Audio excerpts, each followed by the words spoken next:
Now, I first want to welcome those Swedish people who have been able to make it out of their bed. And I have to tell them, good morning, Gara O'Hurdere. Yeah. And I have to ask you a favor. Would you mind if I take off my coat? Yeah, can I?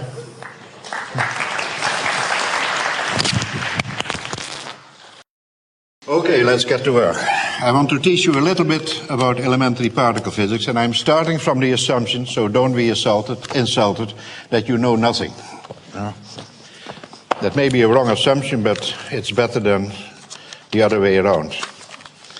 So I'm showing you a number of transparencies, and it is a very abbreviated version of what happened really in particle physics. It has been a long road that started at the beginning of this century. It started with Mr. Einstein, and almost every transparency, and that's witness to really the special character of this field. On almost any transparency, I will show you a discovery or a step that somehow has led to a Nobel Prize. So let me start from the beginning first, that you know where I'm from. I'm from the University of Michigan. That was my last job before I retired. And now I want to tell you about elementary particles. And we are all made out of elementary particles. Everything is elementary particles.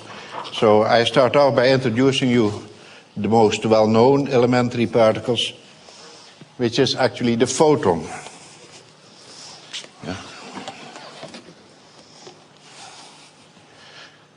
And the photon, that's radiation. As you can see there, radiation consists of photons. That's radio waves, that's visible light, that's Röntgen rays, gamma rays, and so on. And the difference between photons in radio waves and those in visible light are in fact the energy of the photons. Those of visible lights are more energetic than those of radio waves, and so on. And an example of where you emit photons is a radio antenna, for example. When you have an emitter, a television or radio, or even your pocket telephone, it emits radio waves, and that means it spits out an enormous number of photons. And to give you an idea, if you have your radio in your telephone, and the power that these telephones have when they burst, they have a burst of radiations of the order of 1 watt or something like it. Well, that means that every second it spits out a number of photons, which, if I have to write it down, is a number with 23 zeros. There's an enormous amount of photons. And altogether they make up the wave pattern such as you see it coming out of those antennae. So the photons, you have an enormous amount of them. And right now, standing here, I'm swimming in between the photons coming from all the lights and everywhere. But they are elementary particles, and they are the first ones.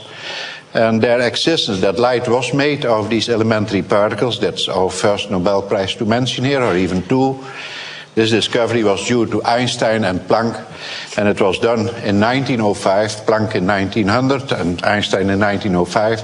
And I would say that's when the quantum era, and that's also when the period of elementary particle physics really started. So that was the first elementary particle that we have, and maybe most of you knew about that. The second elementary particle that you have around you every day is, I will shift the transparencies like this, and you can dream a bit about the old ones before we go to the new ones. Yeah? Now, the other elementary particle that all of you know are the electrons. Now, the electrons work, for example, in your television tube, where most of you spend a good part of your life looking to all kinds of silly things. And so the television tube is in fact something that you can learn from a lot. It consists of a source where electrons are made, and then the electrons are accelerated. So you all have particle accelerators in your house. They are sitting in the first part of your television tube. And then the electron beam may be deflected by magnetic coils, and eventually it hits the screen. So the electrons are the other energetic part, the other elementary particles that are known to everybody. There is, of course, a lot of them too. If you go to the beam as you see them in a television tube, the beam will typically have something like a 1 with 15 zeros or so number of electrons. That's an enormous number too. So particles, elementary particles, are very, very small. And whenever you do something, you get a lot of them. Yeah? Millions and things like that. The energy of the electrons in a television tube is very low. We have a measure of energy in high energy physics, and you better learn it quick because I will be using it all the time. We always measure energy in terms of MeV, that means millions of electron volts. And an electron volt is the energy of an electron that is accelerated through a field of 1 volt. Now in a television tube you have voltages of a few thousand volts, let's say 5,000 volts, just to give you the idea. And so the energy of an electron in a television tube would be 5,000 electron volts, which I write as a 5 with 2 zeros in front, MeV. Now remember that measure, MeV, and in your household you are dealing with energies of the order of a fraction of MeV. And then you will be astonished where we go to once I get to the last transparency. So try to remember this. So those are the electrons that we are dealing with. Now, you for sure know that there are more elementary particles. And how did we discover this? This was not a thing that came automatically. Well, we discovered a very strange thing which I have to explain to you. Namely, you can make new particles. Let's see how that works. You start off by hydrogen, the hydrogen atom. So this is the chapter about how to make new particles. You start by an atom such as hydrogen, which has a nucleus of a proton and 1 electron. And we think of it as circling, which actually is not the case, but never mind. What you do is you hit the hydrogen atom with a strong current. That's to say other electrons. It will knock that electron away, and the hydrogen atom separates into a proton and an electron. And then you put an electric field in a box. You have a box here. So you put an electric field on this side, and it will pull the electrons to the plus side and the protons to the minus side. So in this way, what happens is, here you have a gas of hydrogen there in the middle. And then you let a big spark go, and that will split the atoms there into their protons and electrons. Then you pull them with electric fields, and out you get is a beam of protons and a beam of electrons. And all accelerators that use protons have such a thing standing somewhere in the beginning. And there are lots of Nobel Prizes associated with this development. Mr. Bohr made that atom model there. The electric spark is usually done with what they call a Cockcroft-Walton. And that's a big machine that can make this type of thing. And this is what you will see when you have big accelerators. And so the next thing you do, and that's the miracle of particle physics, you have these protons and you collide them with nuclei or something else. In other words, you get a collision of 2 particles against each other. So here you can see these 2 particles collide, and there comes sort of a big bubble of energy, and then that bubble of energy, lo and behold, miracle, all kinds of things comes out, and among them you see all kinds of new particles coming. This was a surprise of just after World War II, when they got these accelerators going, and there came the discovery of new particles. As you can see, I've mentioned there some. They got classified, they were given a name. And so we found there pions, not we, I wasn't around there, I was doing other stupid things. You had pions and muons, and most of those particles are unstable. So the pions, for example, largely decay into a muon and a neutrino. So it was a complicated picture, and we didn't understand much of it. That understanding grew gradually through time. Am I doing something? Want to show the slides? No? I said, not yet. I'll tell you. Well, you have to keep control. So this is what happens. So this is the way that particles, that experiments then get done at the big laboratories. And I'll show you some dias now into how that goes. So let me ask for the first dia. Let me cover this one up too. What you see here Maybe the light should be a little bit more down, if at all possible.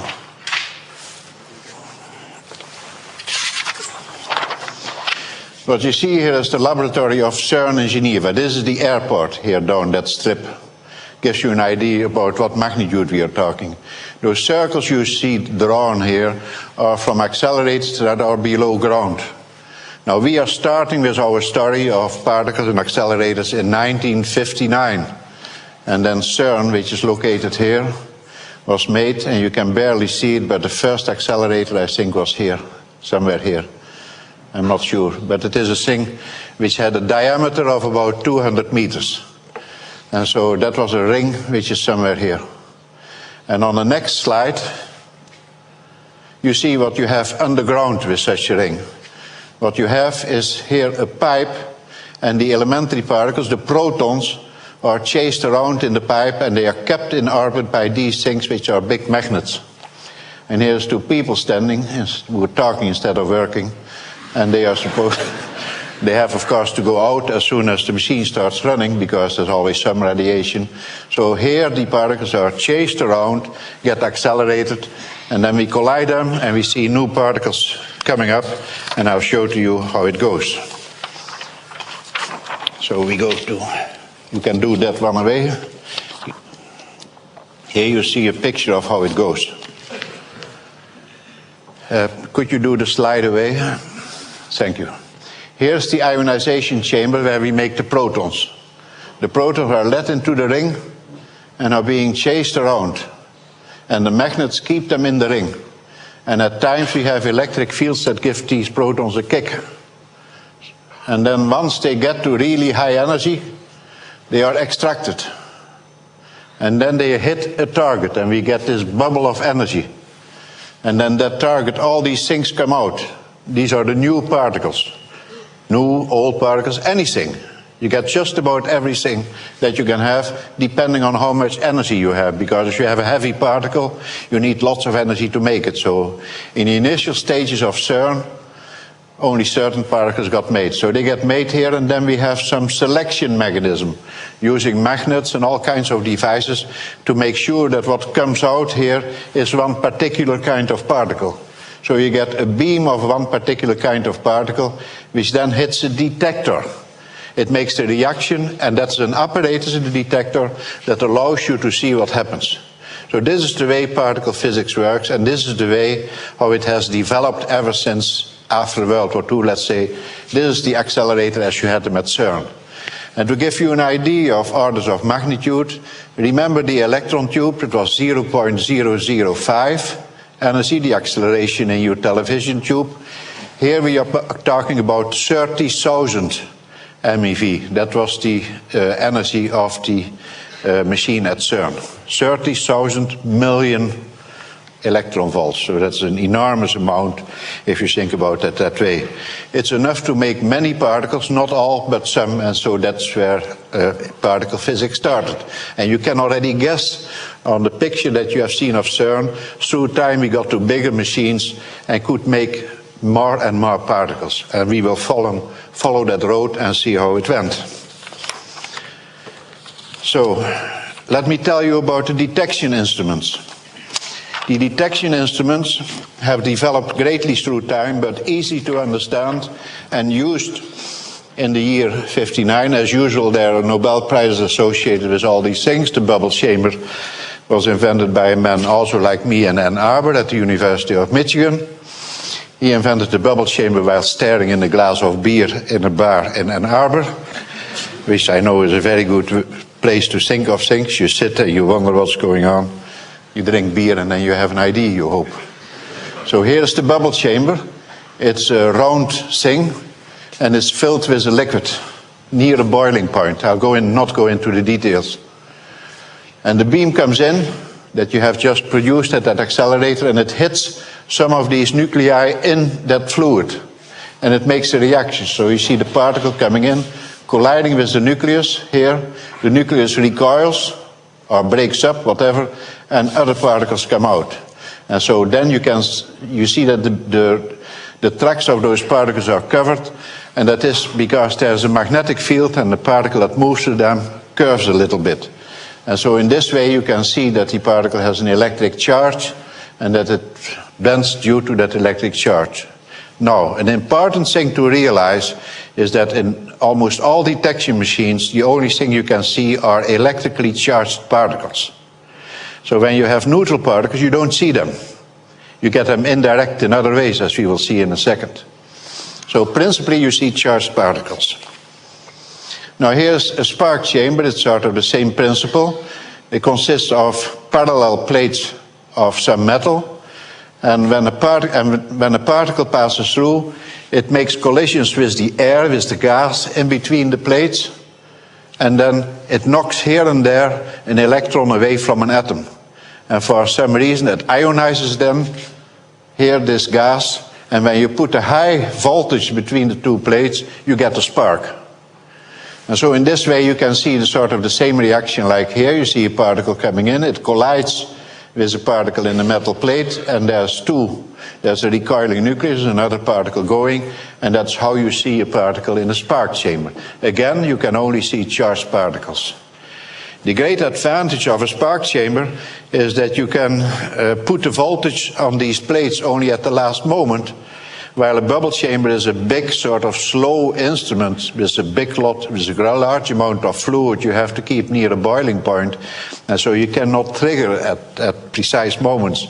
But a spark chamber can be triggered in fractions, small fractions of a second, and this you can use in your experimentation to select for rare events. So the era of the spark chamber also marked the era of when you were capable of looking to complicated things and look only to those things that you were interested in. It allowed you, so to say, from the music of the particles to pick out this one instrument. So spark chambers were really helping very much. And I will discuss now with you for a moment. First, let's see some slides of bubble chambers to give you an idea of the magnitude of those things. May I have the next slide? Here you see a bubble chamber, which is no more used. It's the big European hydrogen bubble chamber, BEPS as it was called. You see that cylinder there to the left. That was a cylinder that pumped into this thing. And here this was full of liquid hydrogen. And you had in all these openings, there were various instruments, cameras, and there was a magnetic field. And so this gives you an idea how big it is as compared to that person over here. We're always talking about big instruments because these particle tracks, they curve only slightly and you have to have them go big distances before you can see what they are doing. And also you need to have enough fluid for these particles to really hit something. So this is an example of a bubble chamber. It's a big, heavy, slow-moving instrument. Nonetheless, they took pictures. You see, you take pictures of these things and you have to look at those pictures later.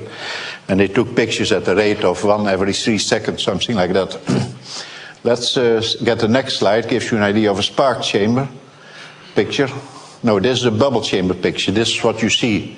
I think this is the kind of picture that previous picture would produce. And so here you see the particles coming in, making a collision with a particle in the fluid. And in the case of hydrogen, that's very simple. That's just a proton. And then you get a secondary reaction like that. And you see how in such a collision, you can produce many particles, which you then can study and see what they do. So this is the kind of picture that people were studying very much in those years in the beginning 60s. And that's how we went to discover all kinds of things. So the next slide show you how a spark chamber picture looks like. It's much rougher, yeah. But as I say, the spark chamber has its own advantages. And this is just to give you an idea to the kind of thing that people were doing at the time. Now, the next thing is, thank you very much for this one so far.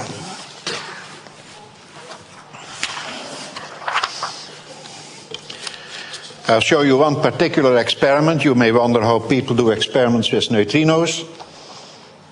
As usual, there's a Nobel Prize associated with. You imagine, you have to understand, if I'm telling you that there's a Nobel Prize associated with it, the idea is really to tell you how much intellectual effort and everything has gone into these things. So don't think it's just one slide after the other. I'm covering here all kinds of human endeavor and intellect. Now, the neutrino experiment was this particular setup was introduced by Mal Schwarz and his collaborators Lederman and Steinberger. And I'm saying this because Mal Schwarz, if he is not here, will come here today. He is a good friend of mine. And I admired him very much for cooking up this whole thing. He created the first neutrino experiment that was done in the laboratory. And a neutrino is a very difficult particle to get at. It's neutral, so it doesn't make tracks. It interacts only very rarely. And so you need spark chambers to select things and so on. It required all the technology of the time. So here you have the accelerator, the same one you had on the previous transparency. It comes out, the beam, it hits the target. Here was an invention by another Nobel Prize winner, Mr. van der Meer. He got it for something else later on, but nevertheless. And that focuses the particles. You got many particles, many pions, and then Mal Schwarz used this idea that here you have the pions going, and you let the pions go, they will decay automatically into a muon and a neutrino. So you get, after a little while, a big beam of garbage, but among them lots of neutrinos as decay products of the pions. And then you make a large amount of shielding, which will stop everything except the neutrinos. So this they used in America, where the first experiment was done. They used metal from a battleship, from which you can see that battleships are still good for something. And so you have a lot of iron over here, and then here you have your detection instruments. Here the neutrinos come out, and some of them may react very rarely with the material in the bubble chamber or the spark chamber. You have hundreds for the bubble chamber. You had to take sort of hundreds of thousands of pictures to get one picture that contained a reaction of a neutrino. In the spark chamber, it was somewhat better. You could wait till a reaction happened, you checked it in some way, and only then make the picture. So that made life a lot better. Now this experiment was used to discover something about the neutrinos, and the one big discovery of that experiment, done in 1963, I think, was that we discovered there were two neutrinos, so the number of particles increased by one, and it made for the opening up of another line of things there. But okay, now how do I still, before going on to the theory of these things, I still want to add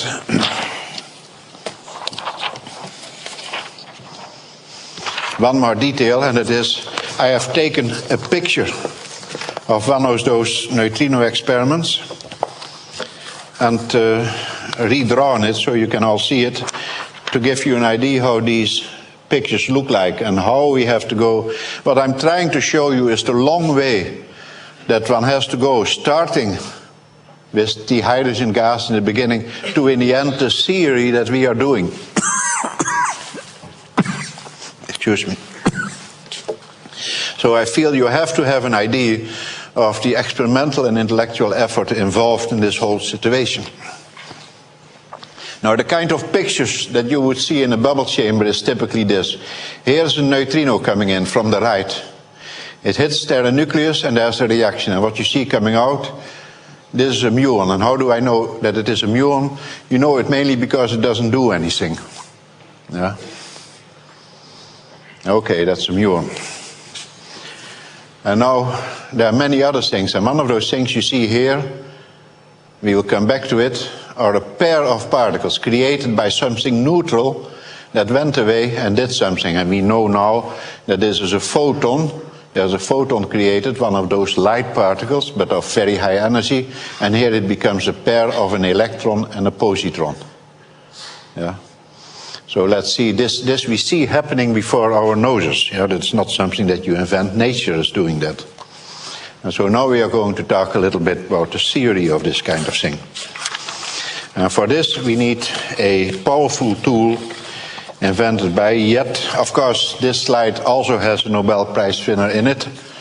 It is Mr. Anderson, who is the man who discovered positrons somewhere in the 30s. So this picture, at least parts of it, could be understood in the middle of the 30s. And now we go to try to bring some systematics in this whole affair, do some theory. So I'll leave that here. So you can dream about what all these particles have to do and how come they don't forget what they have to do. Yeah. And now we get to another, we are now going to theory. And the first thing I have to bring to you, and we cannot live without them, are the Feynman rules. Now Feynman, who was standing here somewhere in the 60s, 65 or something, I forgot. He got his Nobel Prize for the way that he was capable of computing what goes on in these processes. That is, in other words, for getting to precise quantitative statements concerning all these reactions. And he introduced drawings like this one here. And I'll explain what this drawing is. This drawing represents what you saw on the first slide, the emission of a photon by an electron. You have in your antenna of your emitter, there are electrons running around, oscillating, and they emit the radio waves. So this electron is one that's running around in the antenna. And then at some point it shakes off a photon of your radio waves. So this diagram represents the emission of a photon. That happens all the time. It happens also in these lamps that we have overhead here. All the time there's electrons moving and pang, from time to time they emit a photon. Now, how often do they emit a photon and what kind of photons? That's a question of calculation. And we know that because what radio waves, how you make them and so on, you know perfectly well that the engineers today can compute in with very high precision how much radio waves you get out of this antenna, etc. In other words, we know precisely how much of such photons you're going to create in this kind of a process. Yeah. So in other words, corresponding to this diagram, we have a very precise quantitative expression that tells us how much of that is happening. So you write the diagram and then you can compute. And Mr. Feynman was the first to precisely write down the rules. And he was not the first one to know how much that is, because that was known since Maxwell. But he did put it in this particular context. So he says you draw down this picture. Corresponding to that picture, there's this equation, you work it out and you find how much of the photon that you are shaking off in this process. Of course, there's also another process down here, and it's the opposite. This whole world would still be very strange to us if also not the opposite happened. That happens in a radio receiver. Photons come into your antenna, and there they generate, they do something with the electrons in your antenna, results in currents, and those results in what you see in your receiver. So, and also, for example, with your eye, you receive light, and it gets changed into pulses that go into your brain. And in other words, the opposite process can happen too. The photon comes in, hits an electron, and that's the absorption of a photon, and then it goes on. And as this one was quantitative, this one is also very quantitative, very precise.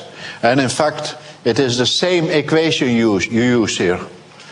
That is it's a property of these equations, and that we will call crossing. So I'm introducing you here to a new concept. Whenever you have a reaction that some particle can come out, you can also have it with the particle coming in. And if you have a precise quantitative expression over there, you will have the same one over there. So if you can compute here, so you can here. And so this is one of the very wonderful things of Feynman diagrams. And now comes the absolute marvel that you see on that diagram here on my left-hand side there. Let me, once I've learned this trick that I can take something over there, bend it back to the beginning, and I have another possibility. Well, what keeps me from taking this diagram and taking that electron and bending it, boing, to there? I get this one here. So, according to this crossing principle, it should be possible to have a photon come and split up in a pair of particles. And now you see there's an electron coming in, but now the arrow sort of points the wrong way, and you realize what's going on. The photon has no electric charge, and so therefore the sum of these two charges must be zero, so this must be a positron. So we learn if you bend a particle from the ins to the out state, then it becomes from a particle an antiparticle. So this picture has an absolutely wonderful idea in it, the idea of an antiparticle. An antiparticle is something like a particle which instead of coming in now goes out. You have to see it as something which has a different charge. And so you ask, are there electrons with a different charge, with a positive charge instead of negative? And here you see the proof, the experimental proof. You see there is one electron going in the magnetic field. It curves like this. And you have then here the other one, the positron. We call that a positron, discovered by Mr. Anderson. And it curves the other way. So here you have direct proof of this diagram. There's a photon created here, and at some point that photon, in circumstances that I will not go into, splits up in electron-positron pair.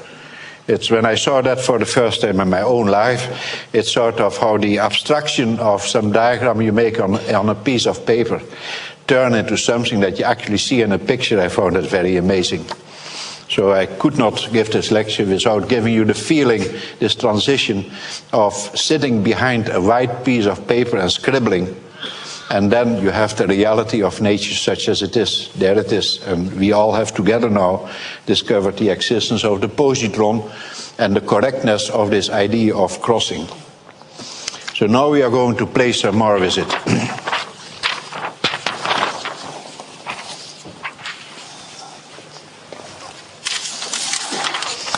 By the time I'm through, all the diagrams will be on the ground. And me, I will be under. Okay. Now there's another principle you can do with diagrams. With these Feynman rules, you can build diagrams. And here you have an example of how it goes. You can have Coulomb scattering. You can have two electrons that collide and go this way. A Dutch science writer, Mr. Vincent Ike, has given a very nice idea. Imagine two skaters. So I can tell this only in Holland and in Sweden, because in other countries they barely know what skaters are. But so here you have two skaters.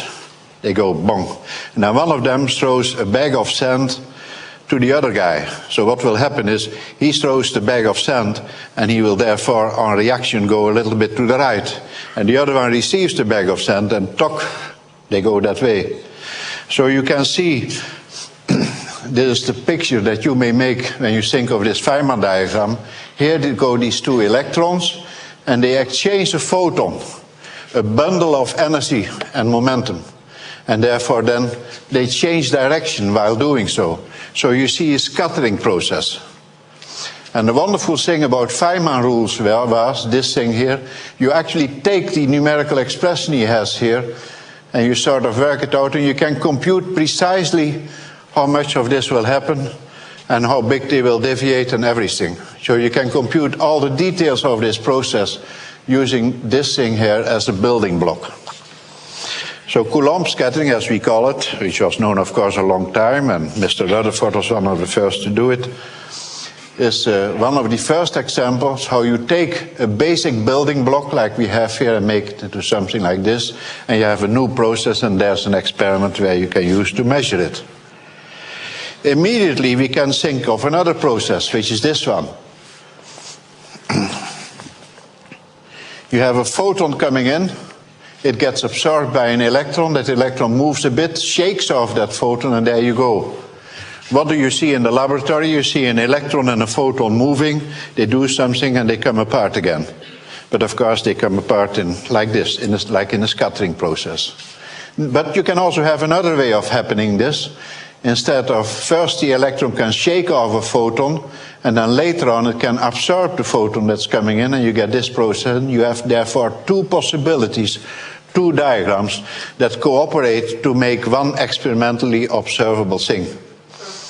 And this is one thing where I would have to teach you some quantum mechanics, as I'm not going to do it. But when we theorists have a situation like this, you write down the expression that we make up from this here, and add them together, and that's the important part, and it is a sum of these two that determines what's going on.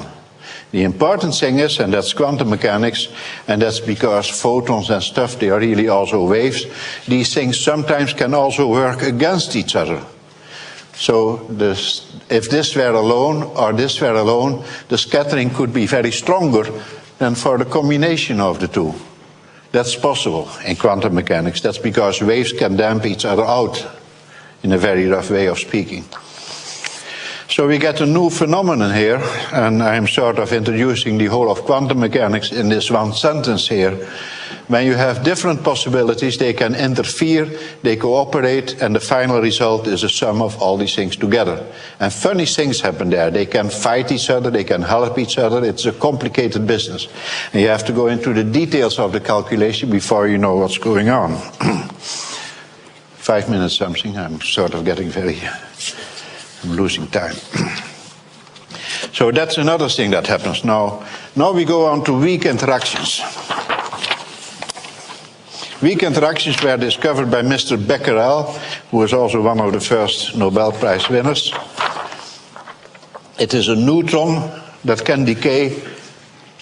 A neutron can decay into a proton, an electron, and a neutrino. It's an old process, and the first one discovered at the end of the previous century. In another year, I have to say, at the end of 2 centuries ago. So this is the reaction.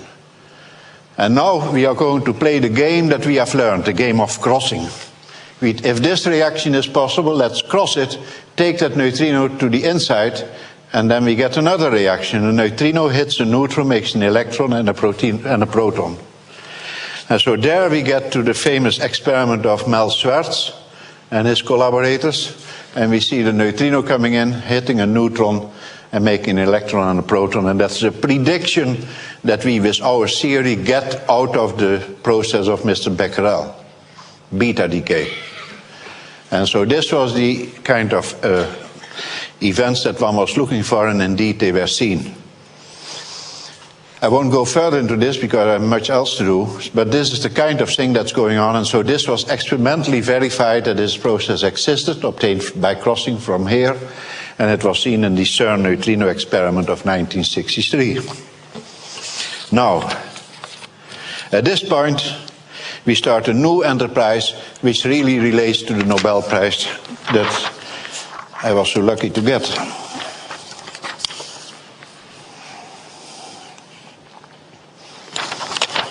And that is, we start inventing particles for a reason. You see, knowing the rules, understanding Mr. Becquerel's decay, we could compute what was going on here, and then theoretically something very terrible happened. It was the behavior of this process, theoretically, was terrible. When you went to very high energies, the probability of doing this became so big that it couldn't possibly be true. You would sort of have more reactions than there were neutrinos. You got sort of an infinite reaction. I can't go into details, but it was theoretically unacceptable. The outcome, using the equations of Mr. Becquerel's original decay applied to this process, led to a result that was unacceptable physically. And then that happened in the end of the 50s. A theory was invented, and the idea came up, although not proven at the time, to introduce a new particle, so that this thing started to look a lot more like previously these two electrons, remember, that scattered and exchanged a photon. And that one was okay, so let's do the same thing and now a neutrino. And here the neutron exchange a particle, which for the time being we will call a W. And you saw that by doing this, you would make life a little bit more like a case where everything was all right, and so there would not be all these disastrous things happening with the equations in contradistinction with what happened in the experiment. And it turned out to be the case. When you have a vector boson like this, indeed, things become much better. So this process is theoretically unacceptable because it leads to results that cannot possibly be true. You introduce a new particle, and you get now that this reaction becomes much better behaved. Now this W has been found to tell you how the experiment, how theory and experiment proceeded. In 1983, this W was found, and it was exceedingly heavy, 85 times heavier than a proton. And that's the reason why initially it was not made. It was so heavy you needed so much energy. But there it is, and this is the first new particle that came out of these mathematical considerations. And look at it, nature did it. So the next thing that happened, once that we have this vector boson, we're going to think up another process. We do the same as we did with the photon. That we can do only in our mind. We cannot make W's at an accelerator immediately because they were so heavy and you couldn't make them. But imagine you have a W scattering of an electron. It could do this. I'm using the same elementary thing we had on the previous slide. Yeah, you have that building block here. These things are now the building blocks of my diagram. So here you have them. You can find them here from the top. And now, like in the case of Compton scattering, you expect there to be these two possibilities.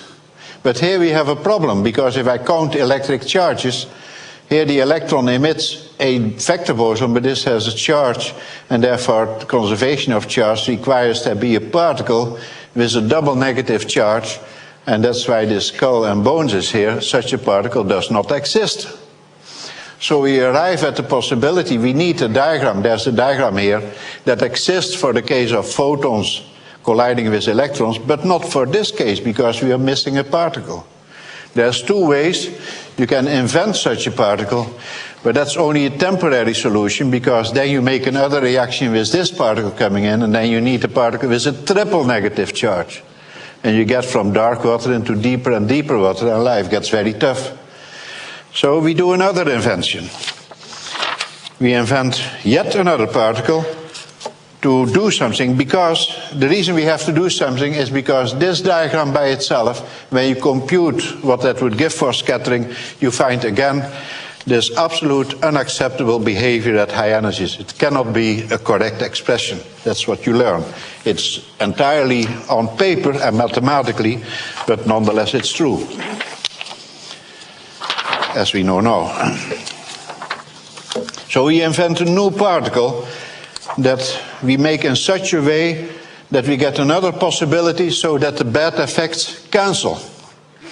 And for this, we invent a particle that also you have a W and electron coming in. The initial and final particles are the same, but we exchange a new particle, which we can see from the electric charges must be neutral. There's plus coming in, going out, so there's no charge going in. So there's a new particle. And by very carefully inventing the way that this particle interacts with the electron and the W's, we can make this diagram give rise to an expression that precisely cancels the bad behavior of that diagram. And so we come to a new invention called the Z0, a new particle, and the great big question then, does it exist? And this invention, sort of in a very, very rudimentary and rough way, gives you an idea how theoretically you make a theory, and trying to make it okay, you have to introduce new particles, and then you go to the accelerator and you ask these people, please look and tell me if it's there, because perhaps I can then go to Stockholm. And of course they will tell you, you can go if you wish, but what happens, I make a crossing, I construct a diagram from my hypothesis here, and I cross a bit and I play around. I have this thing here, the Z0 can be with an electron. So I make this thing here, I take this diagram and I turn it over, and I get to this one here. I have an electron colliding with a positron, opposite charge, to make a Z0, and I get two W's coming out. And this one has been observed at CERN as recently as only a couple of years ago. And I will show you the machine that you need to produce electrons and positrons with such an energy that you make this Z0, but this has been seen. And so if we now look through the few slides that are left, you will get an idea of the human effort involved. No, that's still a bubble chamber. Go on, we have seen that one. And here is CERN again. Now, we started off here, remember? This was a stage in between I have not discussed. This is the machine that eventually succeeded in seeing that reaction that I just covered up here. Yeah. But I lost it. No, here it is. That reaction was observed at this machine, electrons going this way, positrons going this way. At these particular points, they were detection instruments, and you would see this reaction. And you see how monstrous machines we get here. This is bigger than this landing strip of the airport. We're talking here about a circumference, if I'm not mistaken, of 27 kilometers. If you have a failure in a machine, you need to send out a race car to repair it, yeah? To have to go that distance. So let's take the next slide. Here is how that machine looks inside. You barely see that it is curving. So here are the electrons racing and the positrons the other way. And they will meet and collide in detectors. I have a drawing of a detector. You can see how that goes. Here you see the electrons coming from one side, the positrons coming from the other side, and all kinds of stuff happens. And among them, you will have this reaction happening from time to time. And that is something that we have seen. And I believe that has, beyond a shadow of a doubt, at that time that these things were seen, also in other cases, made no doubt on the correctness of the way of reasoning and how nature is doing the same thing. And that's how far I want to go, and I'm sure that my next speaker will go into more detail of this thing and related things. I think it's nice if I stop here. I've said more than enough. Thank you.